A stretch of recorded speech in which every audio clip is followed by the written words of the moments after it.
Good day, grade 12 learners. Welcome to today's tourism lesson. My name is Tobile Mabuza. This lesson is brought to you by the Gauteng Department of Education in collaboration with the Saibono Discovery Center.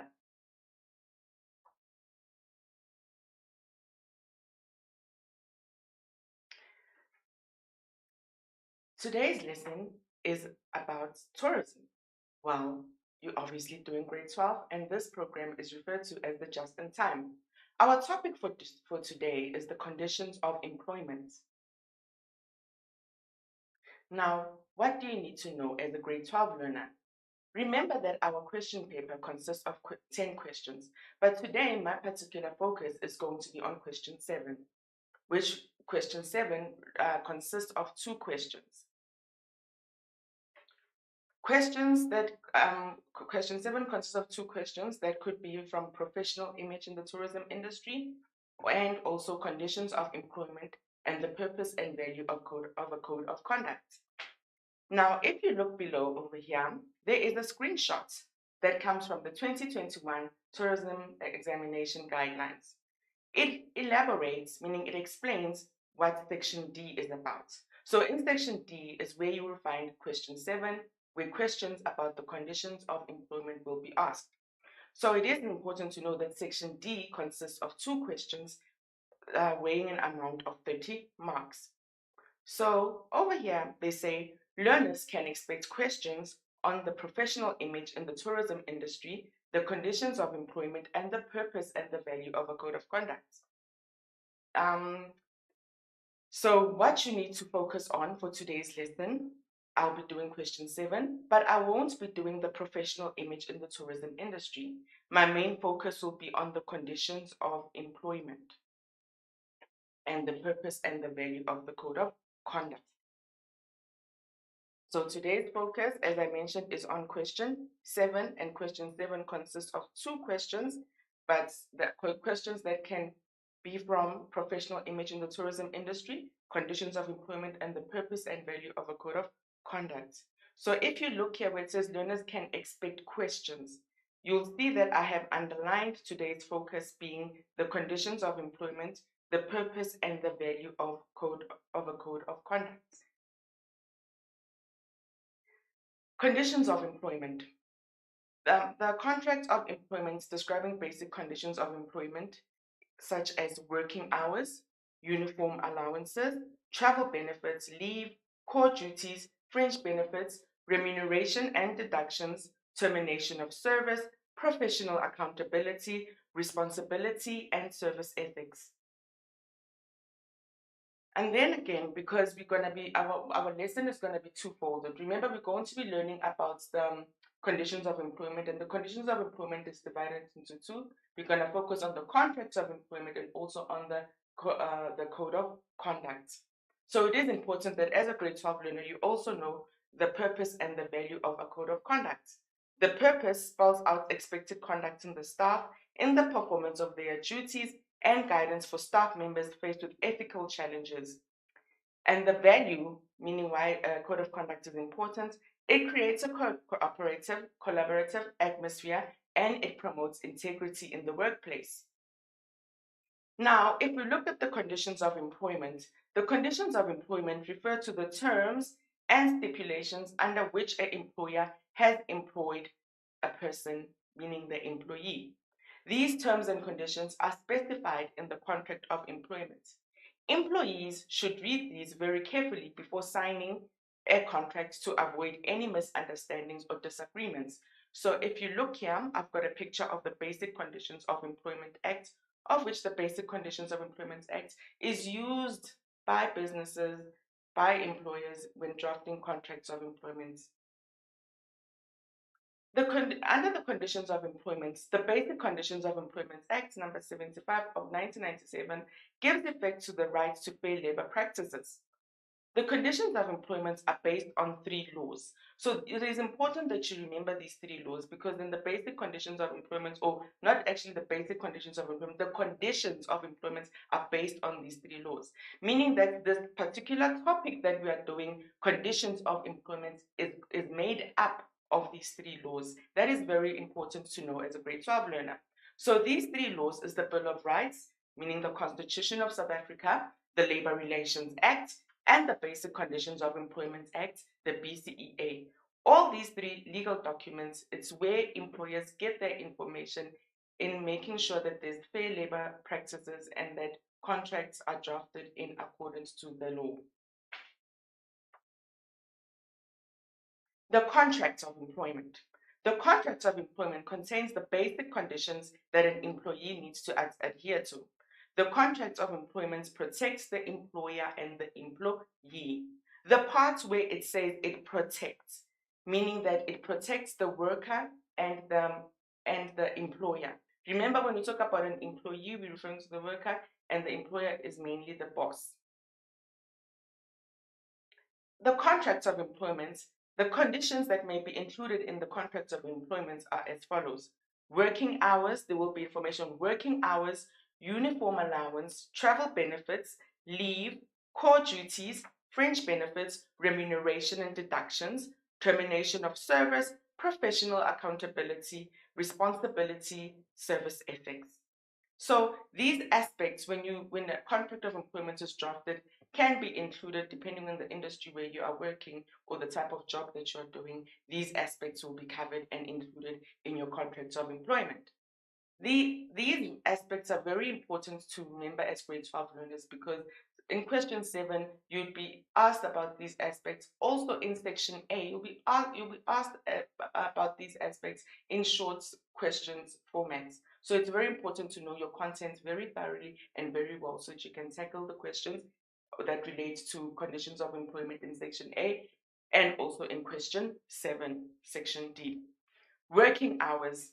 Working hours is an aspect of the contracts of employment, meaning that working hours will be indicated in the contracts of employment upon the commencement of your duties, meaning that before you start your duties or once you get employed, you need to sign a contract of employment. Employees must work 45 hours a week, meaning that workers need to work 45 hours a week. Grade 12 learner, it's very important to know the number of hours that need to be worked by the employee, so that when you answer the questions, because these questions usually come as a case study, you should be able to apply what you have learned. So maybe if they talk about 50 hours in the case study or in the scenario, you're able to pick up that no, the working hours are supposed to be 45 hours per week. So know your content very well in order to be able to tackle this particular question 7. Working 5 days a week equals 9 hours of work per day, meaning that 9 hours of work multiplied by 5 days gives us 45 hours. Working more than 5 days will mean that you need to work 8 hours a day in order to cover the 45 hours. The maximum number of working hours that an employee can work in a day is 12 hours per day. In the event where there is overtime, working overtime must not be more than 10 hours of overtime per week and not more than 3 hours of overtime per day. So knowing this theory, grade 12 learners, will assist you when you're given a case study. It will assist you to know when there's maybe a discrepancy or some rights is being violated or some law is not being followed in accordance to a contract of employment. Not more than 12 hours, including overtime, on any day may be worked. So an employee may not work more than 12 hours. Working on Sundays is upon agreement by the employer and the employee.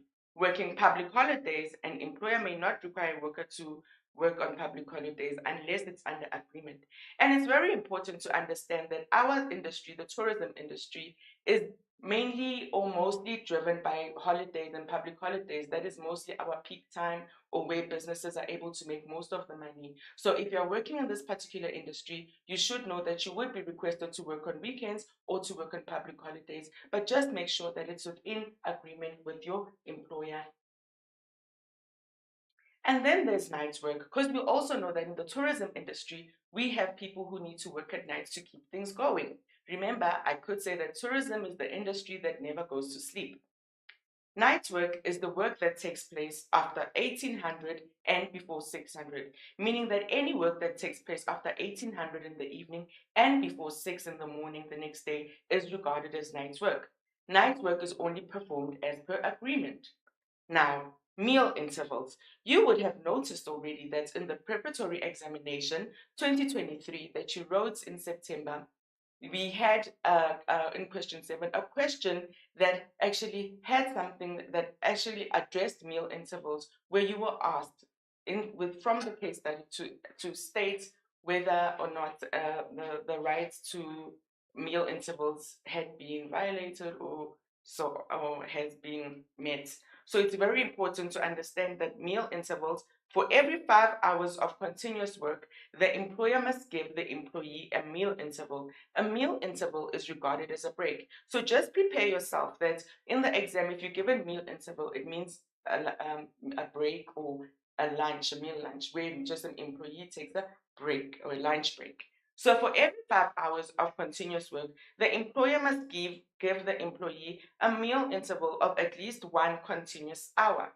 So I love this particular this particular aspect of the contract of employment, because when it comes to most of your questions, the meal interval in the scenario is always included. So you should be able to identify that once maybe they start saying that so and so is working and they don't have lunch, or they're working overtime, they don't have lunch, and so on. You should be able to pick up and state that no, they are supposed to have lunch for every 5 hours of continuous work. At least they need to have 1 hour of lunch. And then rest periods. Rest periods refer to your resting time when you knock off. A daily rest period of 12 consecutive hours between ending of work and starting of work the next day is needed. And then there's uniform allowances. Employers supplying employees uniforms must do so free of charge. Remember, grade 12, that in the tourism industry, in some industries, in some businesses, they would prefer that their workers wear uniform. Some industries prefer that they adhere to some businesses would prefer that they adhere to a dress code. But in the event that a person or you are employed within the tourism industry and you're requested to wear uniform, just know that we have uniform allowances, and the BCEA states that uniform allowances, employers supplying uniform, employers need to supply employees with uniforms must do so free of charge, meaning that you must not pay for the uniform. Protective clothing, also known as PPE, like overalls, rain gear, knee pads, and shoes, need to be provided by the employer. The employee should not pay for the uniform, meaning no form of payment needs to come from the employee in the name of paying for a uniform. The employer must also not deduct an amount or a uniform deposit from the remuneration or the salary of the employee. So now you know, grade 12 learners, that next year or whenever you get involved and you get employed within the tourism industry, you will know that uniform allowances need to be provided by the employer, and the employer cannot deduct or make you pay for any form of for any uniform. And then we have travel benefits, still an aspect in the contract of employment. So if your job needs you to travel frequently, or you travel to and fro from work during awkward times and so on, transport also needs to be covered. Or even if you're not traveling during awkward hours, but if there is travel allowances, your employer will state about the travel allowances and also include them in your contract of employment. An employer must ensure that transport is available between the worker's place of residence at the workplace at the start and the end of a shift for night work. If the transport costs more than the normal rates at night, the employer must subsidize. Subsidize means pay add on to the transport. Travel allowance and petrol claims form part of travel allowance. And then we have leave. We've got different types of leave. We've got annual leave. Employees are entitled, when we say entitled, it means that they can have or they must have 21 consecutive days of annual leave of at least 3 weeks. So we need to know that annual leave consists of 21 consecutive working days. And then we have sick leave. If you're not feeling well and you're away from work, you need to take sick leave. Sick leave means the period of 36 months of employment, an employee is entitled to paid sick leave based on the number of days the employee would have worked during the period of 6 weeks. And then we've also got a leave that is known as family responsibility leave. For each 12 months of employment, at the request of the employee, there are 3 days paid leave which the employee is allowed to take. So we refer to any leave that has got to do with your responsibility to a family member as family responsibility leave. When the employee's child is born, when the employee's child is sick, or in the event of death of the employee's spouse or life partner, parents, adoptive parents, grandparents, child, children, or siblings, you will take family responsibility leave. So, for argument's sake, let's say we get a question in the exam where they state that so and so is working maybe as a waitress. The child he has a newborn baby that has just arrived. Which type of leave can he take? So then you should have a background of your different types of leave, and that's when you mention that he can take family responsibility leave. And then we have maternity leave. An employee is entitled to at least 4 consecutive months of maternity leave. And then also the main thing that will be the first thing on your the first aspect maybe on your contract of employment to be your core duties. Your core duties are very important in order for you to execute your job very well and thoroughly and responsibly. So when we talk about core duties, we're actually talking about the main duties of your job. The core duties are the written details on core, meaning main duties and responsibilities that an employee has to perform. These are the needs from the employer that have to be met by the employee. So, when you receive your contract of employment, you will read through your core duties and be able to understand what actually your job is about. Sometimes the core duties are referred to as job description. Then we have fringe benefits. Fringe benefits are benefits that the employee is entitled to as part of their job or extra benefits to complement their salary, like extra compensation. Any benefits an employee, can you see here? Any benefits an employee receives in addition to their normal salary or wage is referred to as a fringe benefit. Fringe benefits could come in the form of money, equipment, service, petrol, cell phone allowances, medical benefits if the company subsidizes medical aid, housing benefits, and performance bonuses, meal allowances when away from work do form part of fringe benefits. So the fringe benefits are the extra benefits that come with your job. Not the main benefits, but the extra benefits you get when you're doing a particular job. And then we have remuneration and deductions. And I'm sure that that is where your eye will run to on the contracts of employment before you read your core duties. Because most people are just interested in how much will I be getting out of this. So when we talk about remuneration, we are referring to salaries or wages. So and the synonyms for remuneration is wages or salaries or sometimes compensation or pay. So if you are given different words for remuneration like pay, salary, wages, compensation, just know that it still means remuneration. And then deductions, the employer may only deduct if the worker agrees in writing written consent for the following. So the following deductions may be considered: retirement funds, union fees, home loans, court orders, unemployment insurance fund, UIF, medical aid, and tax. So you would find that you have a gross salary. Your gross salary would be your your salary, your salary before deduction, and then your net salary, meaning what you take home,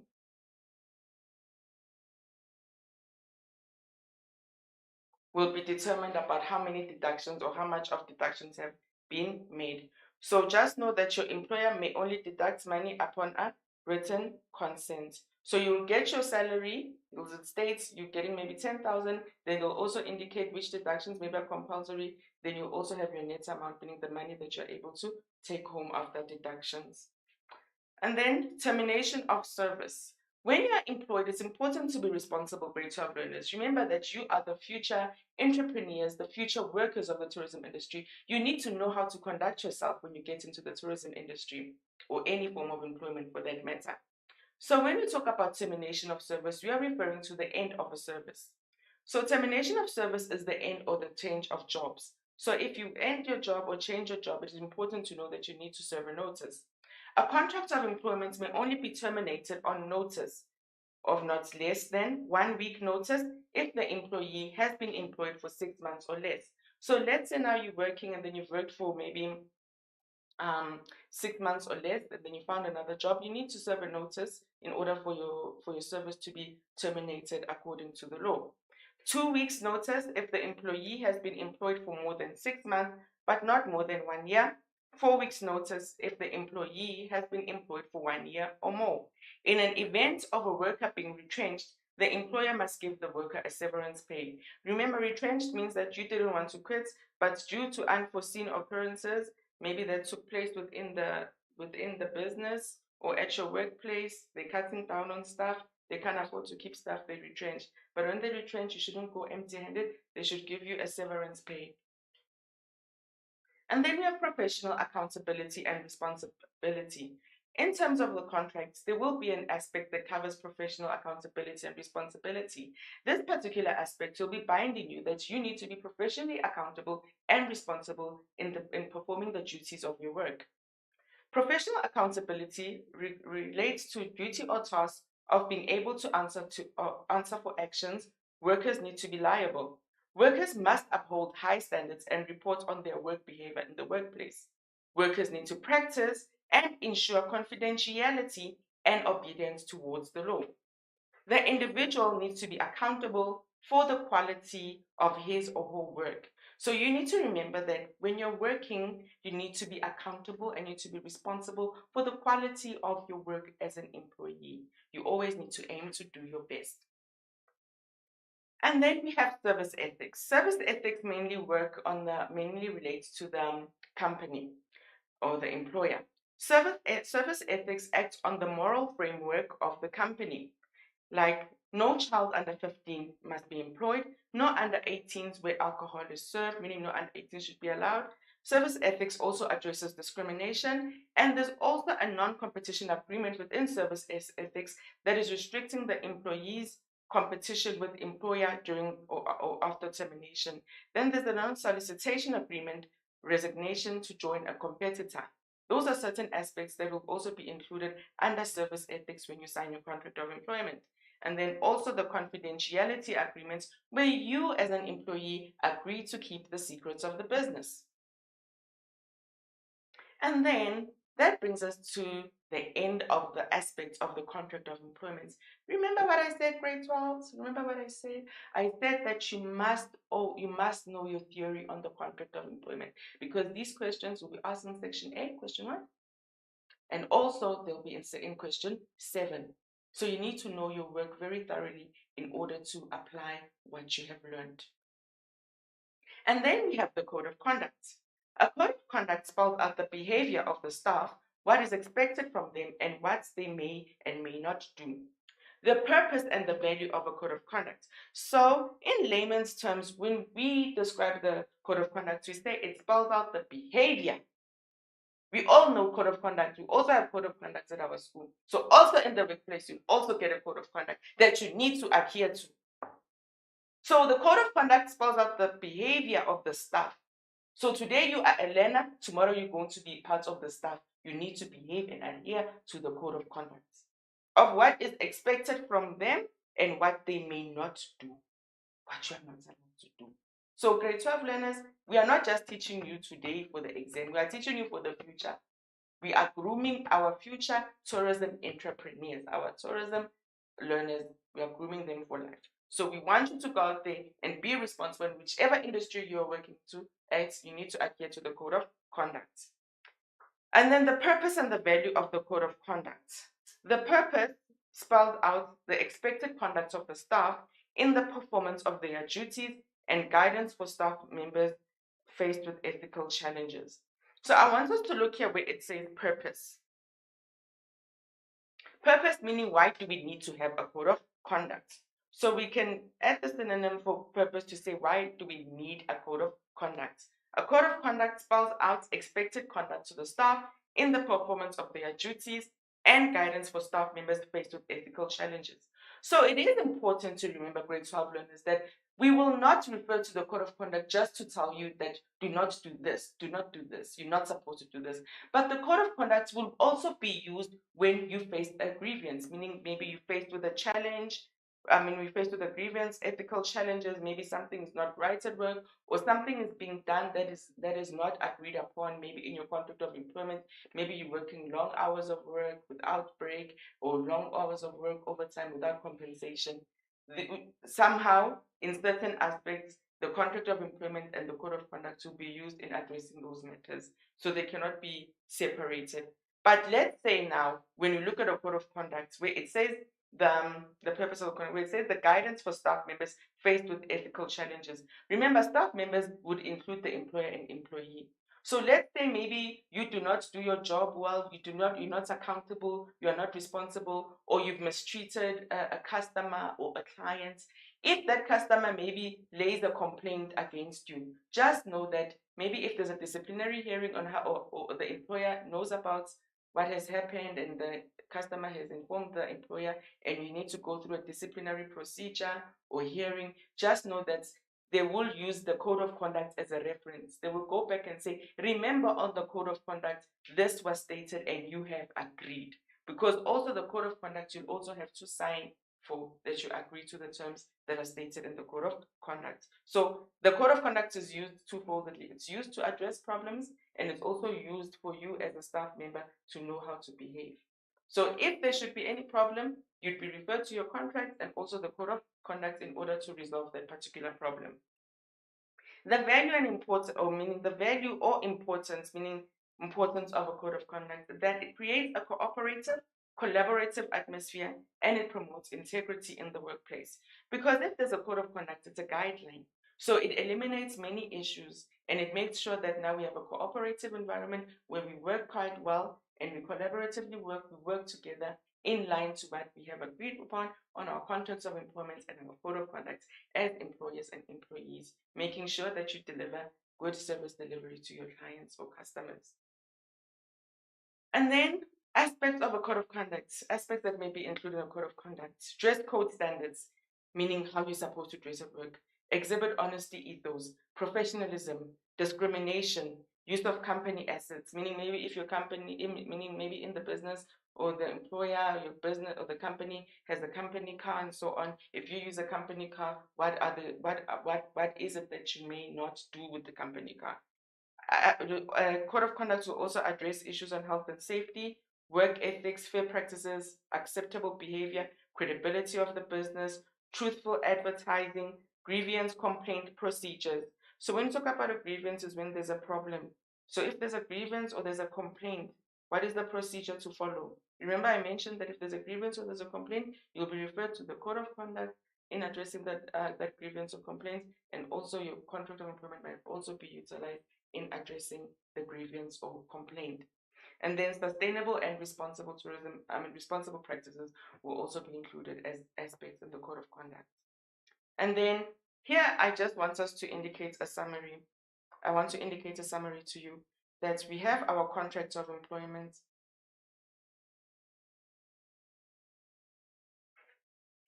And then we also have our value, code of conduct. So when we look at conditions of employment,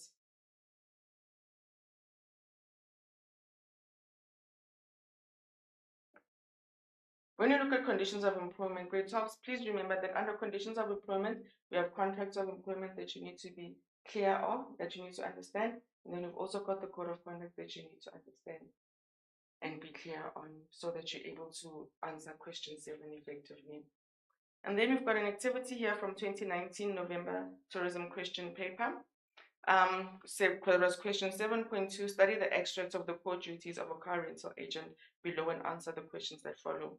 So in order for you to know what this particular extract is about, you should have known already what are core duties, your main responsibilities. So over here, it's the core duties of a car rental agent. Core duty A receives a phone call, core duty A. So this is the core duties of a car rental agent. So you need to ring to you that these are the main responsibilities of a car rental agent when he or she is performing her duties. Core duty A is to receive phone calls and handle customer issues or direct messages to appropriate staff. Core duty B, attend to calls and supports customers efficiently. Can you hear that? Core duty B, calls and supports customers efficiently.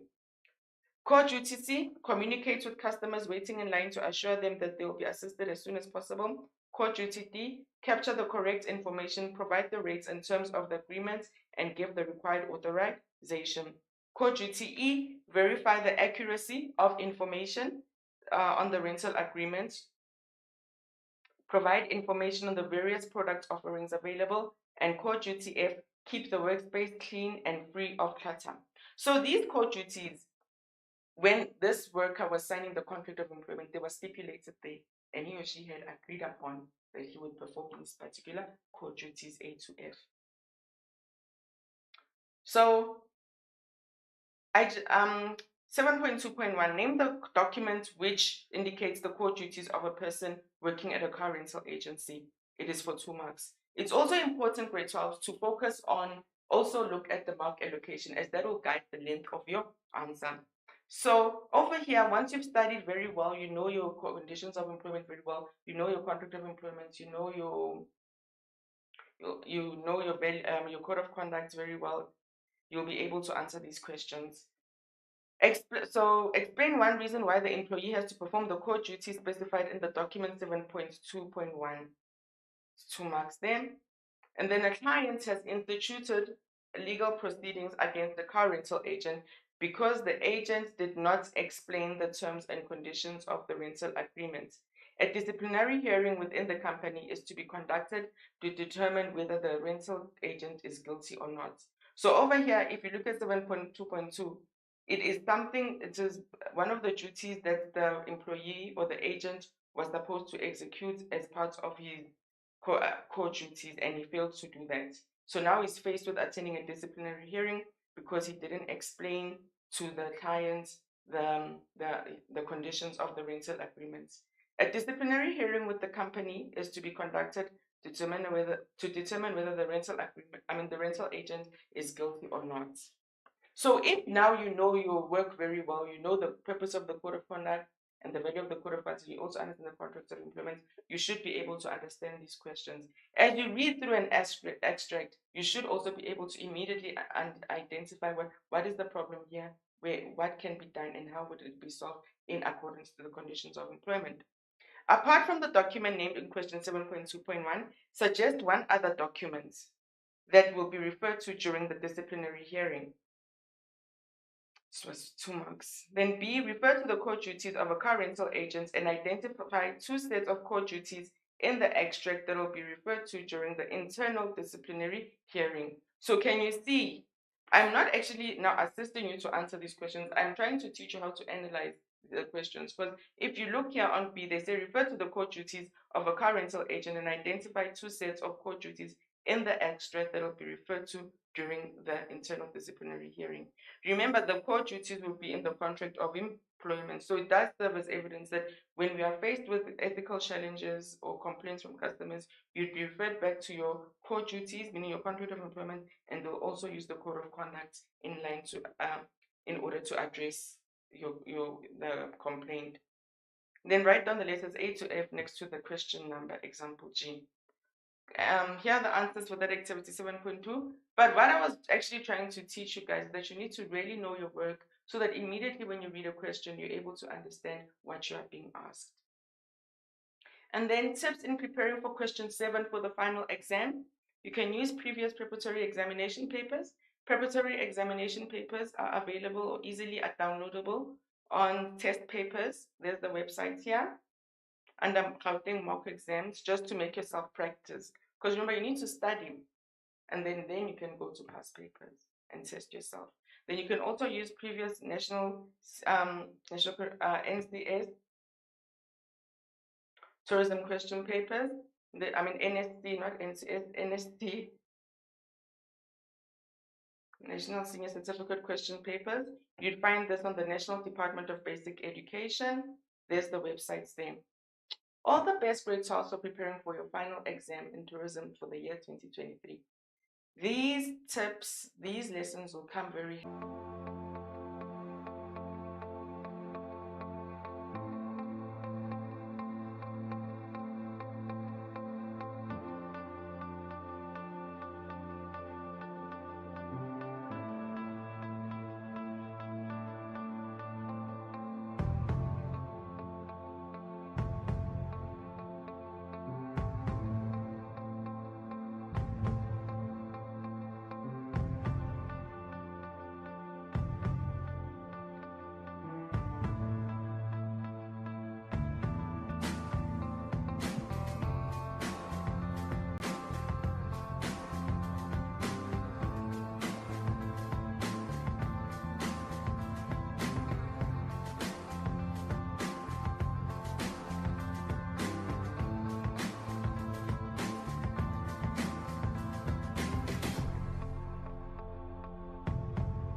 day, grade 12 learners.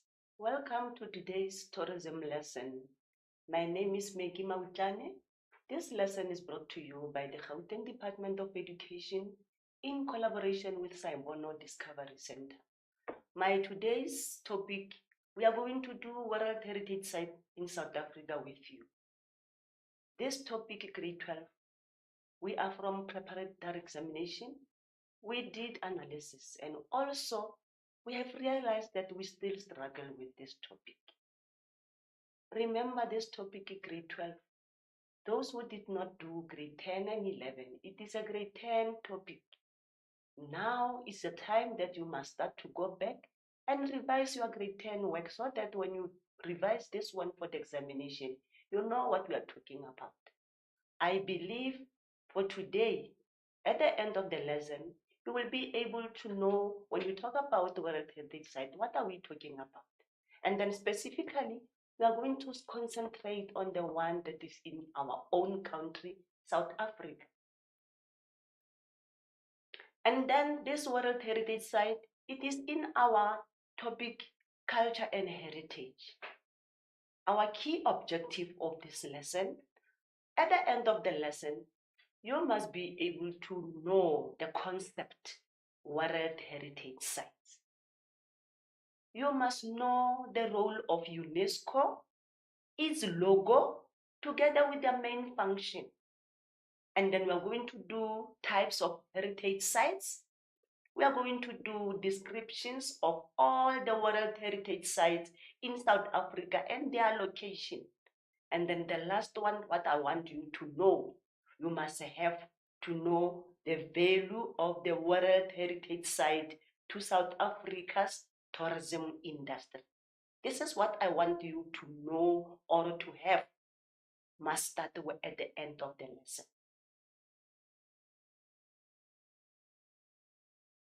I'm going to start with the first one. Remember I said I want you to know the concept World Heritage Site. When you talk about, when in an examination they say, explain the concept, meaning you must have an in-depth, your understanding of what is World Heritage Site. In front of me, I say it is a site that marks a unique or significant place in the history and development of the earth or mankind. It's a concept, hence I say it is a site. Also, you can be able to describe when you talk about a site, what is it? And that marks a unique, what does it hold that separates or that distinguishes it from others? Or significance, the importance of that site or a place in the history and development. History. It can be from the past and then also its development now on the earth together with the mankind. We're talking about heritage sites. And then when we talk about heritage site, remember we're talking about a site. It can be a forest where you can find trees, rivers, and everything. Mountains, lakes, geographical region. We will talk about them on other slides. Again, I'm repeating the mountains. You'll see why I'm repeating them. It can be a building, a complex, or a city. As long as if all of them, they have the unique or significances in the earth or on mankind. This is the concept of World Heritage Site when you want to explain it.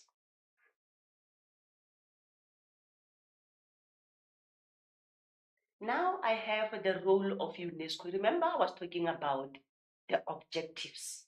I said at the end of this lesson, you must know the role of UNESCO, specifically on logos and also the main function of why specifically we are talking about UNESCO when we are talking the World Heritage Site.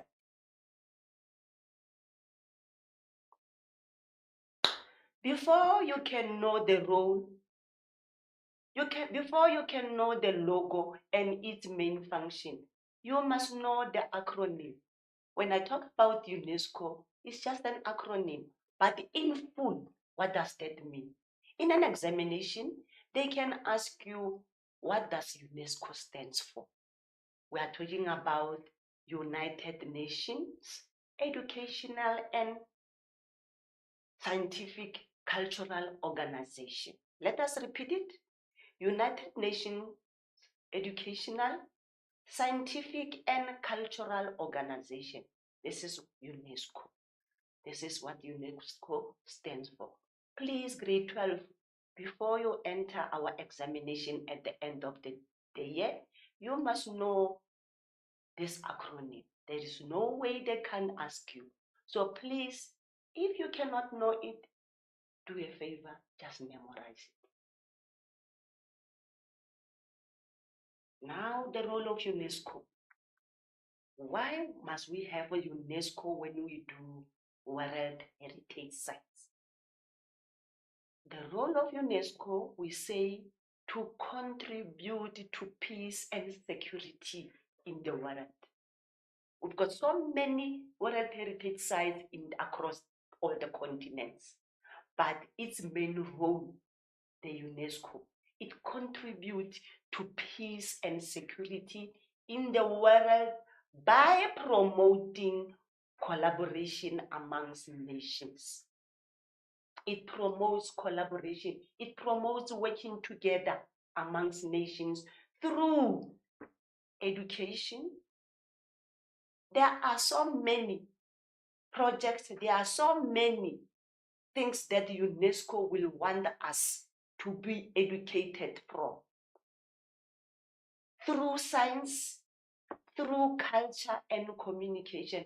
This is the role of UNESCO. It teaches us, the entire country, so that amongst us there must be peace and security. So it educates us through science, through culture, and through how we communicate with one another. That's the role of UNESCO. And then again, UNESCO, its role is to encourage the identification, protection, and preservation of cultural and natural heritage sites. UNESCO, it encourages all these nations to identify. After identifying, it's our responsibility as nations. Also, it's going to assist us in protecting that site and to preserve. Why must we be taught to preserve? For future generation to enjoy what we are enjoying now. We are going to do all those heritage sites in South Africa. You will learn how billions of years or how thousands or how many years have been there, but we are still enjoying to visit them. Because what UNESCO has taught us, it taught us through education to work together as nations, to work together as communities, to work together as South Africans in order to protect it, in order to preserve it for our future generation, for future kids, for future leaders that will come after us to enjoy. And then also considered to be of outstanding value. When we identify these sites as South Africans, when we identify these sites as the nations of the world, it must be of outstanding value to humanity.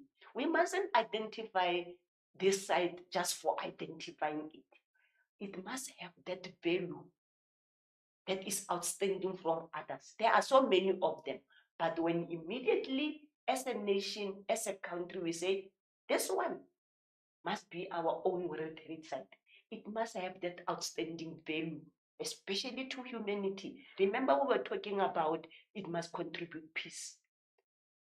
Humans, we are the most people that need peace. So those are the things that UNESCO needs us to have when they identify or when they agrees that this site must be our World Heritage Site. That's the role of UNESCO. Remember, I was talking about the role the logo, and the main function. Now, this is our logo. In a question paper, there will be many logos, but they will say identify the logo that represents UNESCO. Just see this logo. Remember, we were talking about what does UNESCO stand for? You will see at the bottom of our picture. Again, United Nations Educational, Scientific and Cultural Organization is there on our logo. There will be many logos that resembles UNESCO, but they won't be the same. But this one whereby we have the below writings that says UNESCO. Know that this one stands for UNESCO, and then you will be able to identify it when it is in your question paper. That is the logo.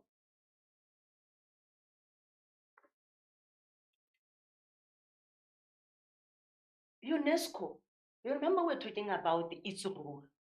Now I'm still repeating it, but it has got 5 major areas in which when they teaches us on how to identify the site, when they teaches us to be able to recognize it from other heritage sites, the major educational thing that UNESCO wants us to have, a major reason, education. When we visited this site, we must be taught, there must be a teaching that when we are in that site, we are able to have.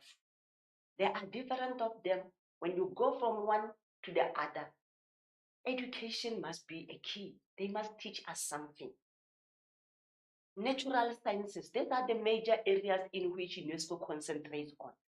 Social and human sciences, you will see when we do one by one. And then of its nature, and together with communication and information. These are the major areas in which UNESCO concentrates on when they have a site that has been identified by the nation. Remember, we are saying the nations are the one that identifies, and then UNESCO will come and then we'll check all the aspects that we say we want this one to be. So it must have those areas whereby we are able to be educated from that side in a natural way, socially, naturally, and also be able to communicate and gives information in terms of how to preserve that site.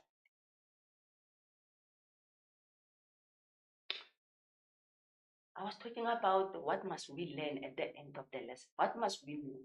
We did the acronym UNESCO. We did the concept, World Heritage Sites. We did the role of UNESCO. We did the areas in which UNESCO concentrate on when there is a World Heritage Site. Now we come to our third objective.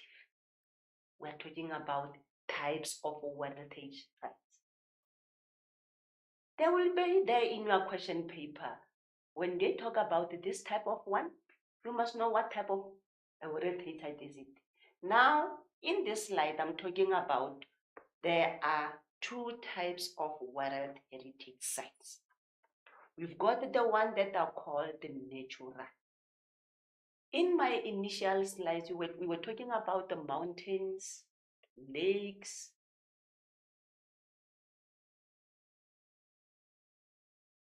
shopping complexes, humans, and everyone. Now we've got those heritage sites that are called natural one. And then why we say they are natural? From the word natural, we say those types of World Heritage Sites, they contains Earth's valuables. Earth valuables. We're talking about lakes, mountains, stones, trees, and so forth. And then we've got those they've got also natural areas, and they includes plants, they include landscapes, they include rivers, forests, natural falls, caves, and animals. Those types of sites, we call them natural They are found in a natural environment. No man has ever created one of them. They are there naturally, and then we were able to preserve and protect them. So natural, they contains the earth valuables. You can see earth valuables, the plants, the landscapes, the rivers, the forest, the natural, the caves, and animals. If you are conversant with the media and our people that we know they are of values to us. We had our previous president, they were talking about the plant, the landscape and stuff. He was talking about the natural world heritage site, what contains in South Africa. And then we've got these ones that are called cultural. Cultural. We were talking about humanity. Now, see, cultural. And then this cultural world heritage site, they have tangible assets. Tangible asset, things that you can touch, such as visual arts. Visual arts, you can go to museums, you can go to caves to see the visual arts. Food that we can taste, you can go to cultural villages, you can go to restaurants that has got food that are of human indignity. Clothing and styles of architecture such as music, generosity, and respect. Not long we had our own tourism month, September. We saw different people wearing different clothes of different cultures. Now we are talking about cultural thing. So in our cultural heritage site, these are the things that you will experience. That is why we are talking about the tangible things that you can touch. Now, they are two types, but in both two types, we can have World Heritage Site that contains both of them. We call them mixed. Remember, I talked about the two types, but we've got this one that can contain this one and this one. I believe now you can understand when you talk about natural and cultural World Heritage Sites.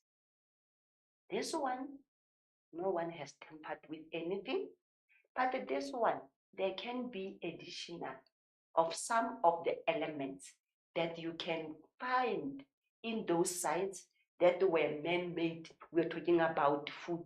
They were cooked. We're talking about the clothing. They were made. So I'm talking about the different types of them, but I said that this one is mixed, meaning you can get the natural and the cultural in one of them. They contain both natural and cultural aspects. Still in our World Heritage Sites in South Africa, in our own country, UNESCO, together with the nation of this country, we identified 10 of them. What a rich country. 10 World Heritage Sites. I'm going to list them one by one. Before we get into any, I'm going to list them one by one so that you know we've got these ones. The one that was engraved and inscribed in UNESCO's list. If it is a very big book, these are the ones that are in that book. We've got the first one, Isimangaliso Wetland Park. And then please, grade 12 learner, when you revise, I know you will be under pressure, but do not take chances. Make sure that every World Heritage Site that you are going to learn by its name. It must be a full name. We say Isimangaliso Wetland Park. If you say Isimangaliso Wetland, small Tatwan, you are going to mark it wrong. We have Robben Island. Number 2, we've got this one, the Fossil hominid size of South Africa. I'm not going to talk about old names. This is now. Number 4, Maloti Drakensberg Park. The 5th one, Mapungubwe Cultural Landscape. When I do one by one, you must be able to group them according to those 2 types together with that one up next. I'm talking about the wetland park. Immediately wetland Cape. And then we've got another one, the Cape Floral Region Protected Area. And then we have Vredefort Dome. We have Richardsveld Cultural and Botanical Landscape. We have Komani Cultural Landscape. But when you check all this one, it has got a sign in front. Please make sure that when you write this World Heritage Site, this sign must be here, because immediately when you don't add the sign, remember I talked about respect and humanity. It means you will not be able to respect the humanity of the Komani and cultural landscape. It must have this one. It can be difficult for you to try, but please make sure that you put this symbol in front of this World Heritage Site. We say Komani Cultural Landscape. And then the 10th one, we have Barberton Makonjwa Mountain. These are our 10 World Heritage Sites in South Africa that UNESCO engraved them for our country, that UNESCO taught us on how to protect them. And then it is our responsibility to make sure that these 10 sites, they are protected for future generations. If we don't protect them, your kids won't be able to know them. The future nation of this country won't be able to enjoy. Tourists that visit our country won't be able to enjoy what we have in our country. As long as if we don't listen to UNESCO, as long as if we don't adhere to the principles that UNESCO gave it to us in order to protect. We had peace that we talked about. So all of them, they must bring peace and humanity to us.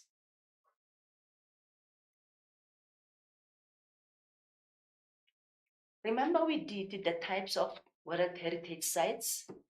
We did 10 of them. Now, I have grouped them according to whether they are natural or cultural, or whether we have the one that has got both cultural and natural elements in them. Under natural one, see how many are they. We have Isimangaliso Wetland Park, wetland related to water. We have Cape Floral Region Protected Area, where flowers are there. They are beautiful. They are there. No one has gone there to plant them. We've got the Vredefort Dome. We will see when we talk about them one by one. And then we have the Barberton Makonjwa Mountain. See the mountain, natural environment. These are our natural, 4 of them. Isimangaliso Wetland Park, Cape Floral Protected Areas, Vredefort Dome, Barberton Makonjwa Mountain. You see, you read them as they are, you by their name. Like you want them to be called by your name. Also, please call them by their names. They will enjoy to be in South Africa. And then we have one that is called cultural. Remember, we're talking about food, clothing, arts, and everything. Now we have fossils hominicid of South Africa. Fossils. Think about the skull. And then we have Richardsveld Cultural and Botanical Landscape. We have Robben Island. Already you know when you talk about Robben Island, cultural. Then we're preserving. And then we have Komani cultural landscape. And then we have Mapungubwe cultural landscape. Please check cultural. We are talking about a cultural type of a World Heritage Site.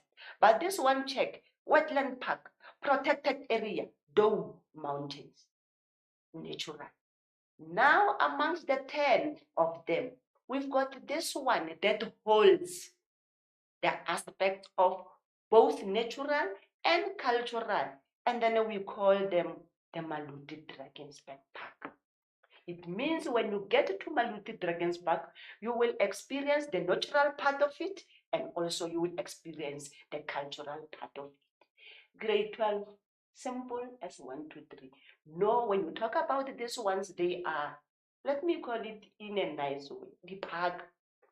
This one, they've got cultural sense value. Cultural. Check hominicid. I'm talking about the skull of a human. Cultural. So these are the things that I need you, together with my team, together with your educators, to know and master them before you get into the examination. Also, our preliminary examination, this also is still a problematic question.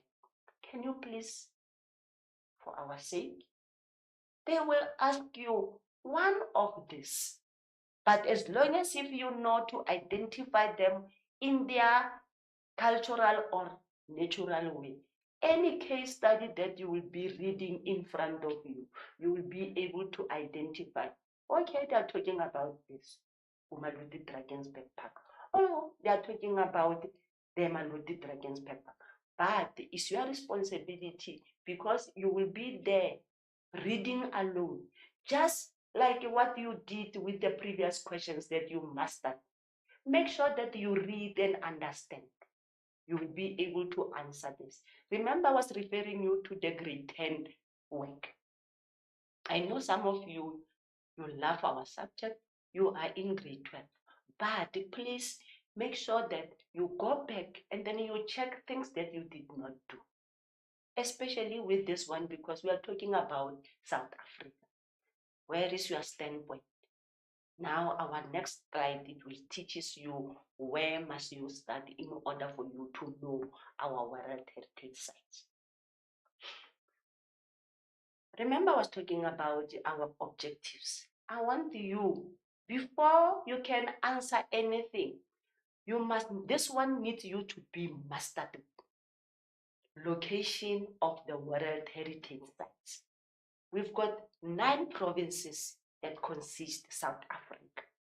So all these World Heritage Sites, they are found in some of our provinces. Let us read them. We've got Limpopo, Mpumalanga, KwaZulu-Natal, Limpopo, Mpumalanga, KwaZulu-Natal, Free State, Gauteng, Northwest, Northern Cape, and Western Cape. Where is another one? We've got the KwaZulu-Natal. 1, 2, 3, 4, 5, 6, 7, 8. Okay, this is the 9th one, the Eastern Cape. This is our South African map. This is your starting point. Before you can know where they are located, because in the classroom, your educator taught you location on the map. Were you doing location on the map without the map in front of you? But you must know this one. Close your eyes, call them by their names until you get to number 9. And then it's then that you can be able to locate each one of them. The best thing that you can do, you have a map, must know the provinces, and then in your revision, take a blank one. Your educators, they gave it to you, a blank map without any province. And then you start to number each one of them. Start to number each one of them. After mastering all the 9 provinces, then that you can go to locating each one of them. Another advice that I'm coming to give it to you, when you master your provinces, when you master your World Heritage Site, Start to locate them according to their types. You will know. Start with the natural one, and then you come to the cultural one, so that you don't mix this yourself. It's then that you will be able to master. Okay, province 1, 2, 3 has got the natural. Province 1, 3, 4, 5, 6 has got the cultural one. But this one is a mixed one. Maybe it can be. It's then that you can know their location. And then this one you can't go wrong. Whether you like it or not, this map will be in your question paper. Even now, Gauteng preparatory examination, this map was here because they wanted you to identify some of the water places that they were asking you to locate. Now I'm locating. I'm starting with the Northern Cape. Check. I have World Heritage Site, Richard Husfeld, cultural and botanical landscape. Northern Cape, they are far away from other provinces. Master this one. If it is asked in a question paper. I have another one, Western Cape. We have World Heritage Site, Cape Floral Region Protected Area. Northern Cape, Richards Bay Cultural and Botanical Landscape. Western Cape, Cape Floral Protected Area. Western Cape again, Robben Island, the sea. Western Cape now we have listed 2. Cape Floral Protected Areas and Robben Island, they are in Western Cape Province. Northern Cape, we have Richards Bay Cultural and Botanical Landscape. Check the spelling so that you become correct. Now I go to Mpumalanga. Before going to Mpumalanga, when you study, on the side, write what type of a site. Is it natural or is it cultural? In one map, you can do all the aspects that you want to. Mpumalanga, I have Barberton Makonjwa Mountains. Already, you know what type of a site this is. And I come to KwaZulu-Natal. KwaZulu-Natal, we have Isimangaliso Wetland Park. What type of a heritage site is that one? Now I said you must write next to one of them. You will be able to know with one map the location, the name, and the type. Again, the same province. I have KwaZulu-Natal. I have Maloti, Drakensberg Park. And then I check when you write Maloti. Between Maloti and Drakensberg, that sign also, it is important. 2 provinces, they have 2 heritage sites. Western Cape together with KwaZulu-Natal. And then I have a Free State. Free State, I have World Heritage Site, Vredefort Dome.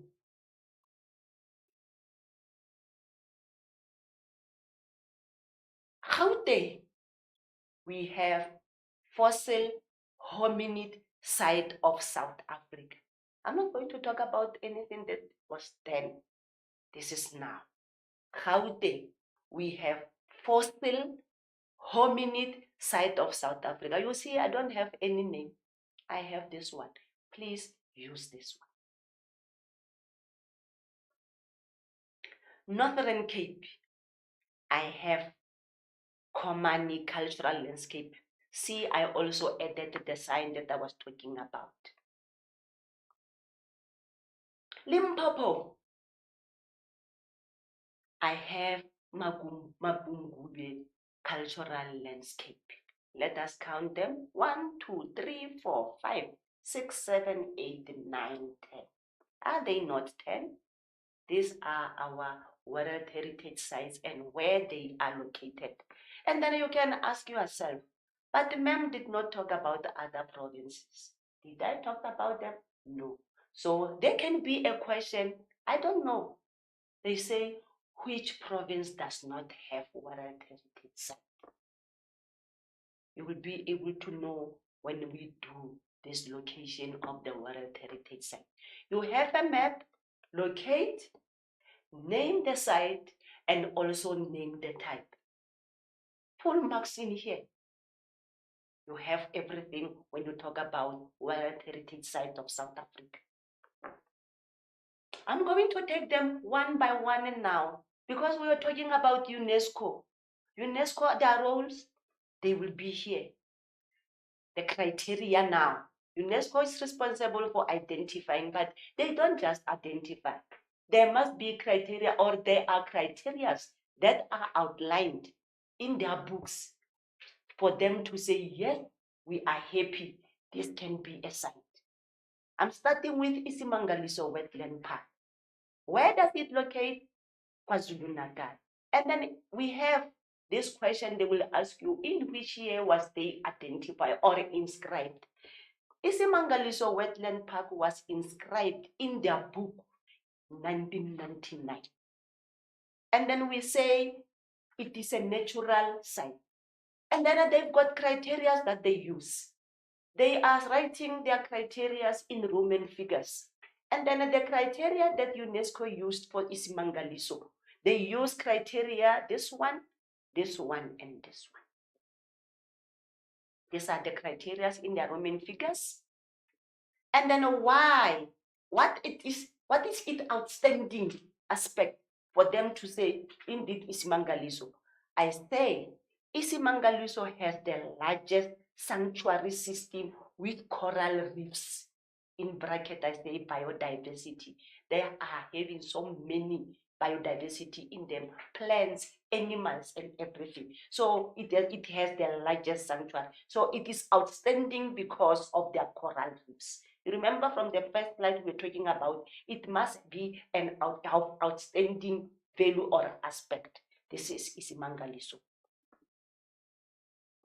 You must know the year, the location, the type, why it was, and then the criteria. Number 2, I have Cape Floral Region Protected Areas. Where is it located? Western Cape and Eastern Cape. It is in between their borders. And then it was identified or inscribed 2004 under its natural type. And then with the criteria, this one and this one. And then why? Why it is Cape Floral Region Protected Areas value to us and UNESCO. It is the richest areas for plant species in the world. If you want any species for plant, you go to Cape Floral Region Protected Area. And then I have number 3, the Robben Island location, the Western Cape, and it was inscribed in the books of UNESCO, 1999. And then it's a cultural one with the criteria number 3 and this one. They will ask you, why Robben Island? I only took this one because all of us as South African, we are attached to this. It says the famous as the place where Nelson Mandela, the first democratically elected president of South Africa, was imprisoned. Many of them, they were in prison, but because this one was our first black president, he was in prison there. That is why Robben Island is significant. They were looking into this aspect. 1999. You can see how many years. Number 4, we have Fossil Hominids South Africa, located in Gauteng. Why I'm going to talk about specifically this Gauteng, but it is a range whereby this skull can be found in Gauteng, Northwestern Limpopo. But when you talk about location, it is in Gauteng. And then it is a cultural one.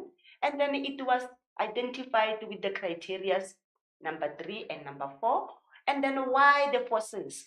It is the one of the richest world concentration of hominid fossils and evidence of human evolution. Remember, we're talking about it. Now, this side talks about that human evolution that I was talking about. Maloti Drakensberg Park, KwaZulu-Natal, 2000 is when it was inscribed. And then it is both the natural and the cultural. And then the criteria that they used. And then why Maloti Drakensberg? It has outstanding natural beauty with the mountain range, the sand rock painting, and others. This is Maloti. You can see the picture. There are so many paintings on their walls. Mapungubwe cultural landscape. We're talking about some of them in our previous slides. And then it is in Limpopo, and then it was inscribed in 2003. Remember, I said the years are very important, together with the type, together with the criteria that they used. And then why the Mapungubwe? They say highly sophisticated people traded gold and ivory with China and Egypt. Not everyone can trade, but South Africans using Mapungubwe cultural landscape, we were able to do highly sophisticated people. They were trading, exchanging anything that they had with gold and ivory. The Vleute Dome, located in Free State and Northwest, but mostly it is in Free State. It was engraved 2005, and it is a natural site with the criteria. Why the Vleute Dome? They say 2 billion years ago, I don't know how many years, billions, a meteorite 10 kilometers in diameter hit the earth and created a crater in the earth's surface. Hence, we say the Vleute Dome. Number 8, we've got Richards Bay Cultural and Botanical Landscape. It is located in Northern Cape. It was inscribed 2007. It is a cultural with the criteria, 2 of them. Why? The mountainous desert where the semi-nomadic Nama people lived. Now we are talking about humanity according to their traditional lifestyle. Even still now, they are still practicing their nomadic life.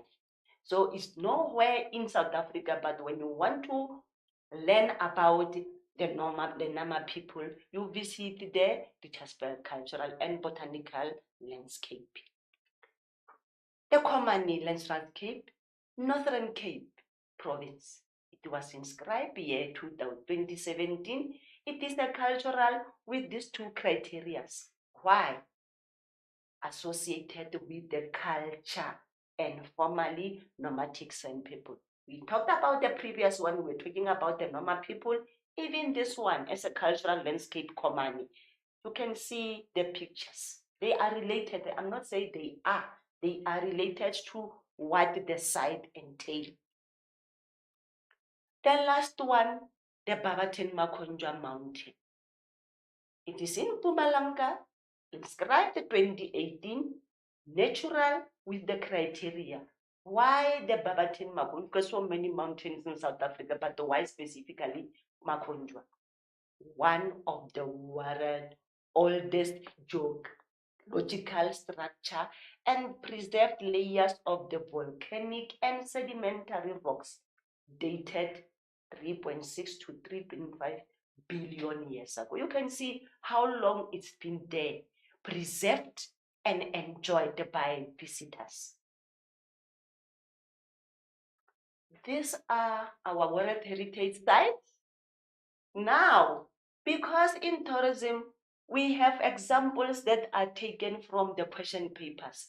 I took this question paper from last year's one, and then this is an example. I'm not saying it's going to be in the question paper. Please read me clearly. I say it's an example. What you must have is a content of your topic.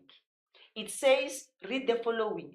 Waste from decay carcass, that is dead animal bones, high level of toxic minerals being full of poison and rubbish run into the same river that forms part of the valuable capital of humankind, the World Heritage Site. A question says, The cradle of mankind forms part of the world literature that includes all other discovery areas. Give the new name. I took it this deliberately so. What is the new name for this one? But I told you the criteria and why was it important. But when you check a smaller extraction inside the probe, it will tell you what are you talking. They are talking about decaying carcass, dead animal bones. You saw the bones. You must know what type of what is that World Heritage Site. And then name 2 provinces that share the World Heritage Site name in 5.2.1. It is there in my last slides. So this is an example of a question paper that I took it so that you are aware that they will refer you to previously years and now what it is called, but it still holds the same elements that it was long years before. I'm not going to do everything in here, but this is an example. I'm teaching you also when you use most of the question papers, when you want to study World Heritage Site, just take out only the World Heritage Site so that you see forms or how do they ask this type of a question. In many ways, they can take Umaluti Drakensberg, they can take any one of them, but it will be concentrating in that one, the criteria, the name, the location. This one, it talks about the sign. You can see the logo.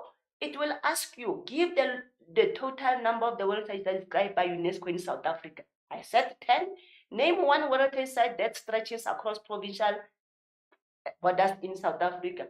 Because I gave you each one of them the aspect, you will be able to answer this type of a question that can be in your question paper at the end of the year. You see Mapungubwe cultural landscape. They say explain why reason the golden rhino is significant. Remember I was talking about ivory. And then we've got the Richardsville. They say explain one reason why the hat made by the Nama people is significant. Remember we're talking about their old style of living. These are examples that I took that I think it can be related to any one of them. This is the memo. I'm not going to talk about them. This is the memo for the previous questions that I talked about them. But before I say bye-bye to you, coming next week, me and my partner, 19th of October, we will be doing health and safety issues. We will be doing global events of significant international significance. Same time on Thursday, the 19th, this platform where you will be able to benefit a lot. From me and my team, I say thank you and all the best.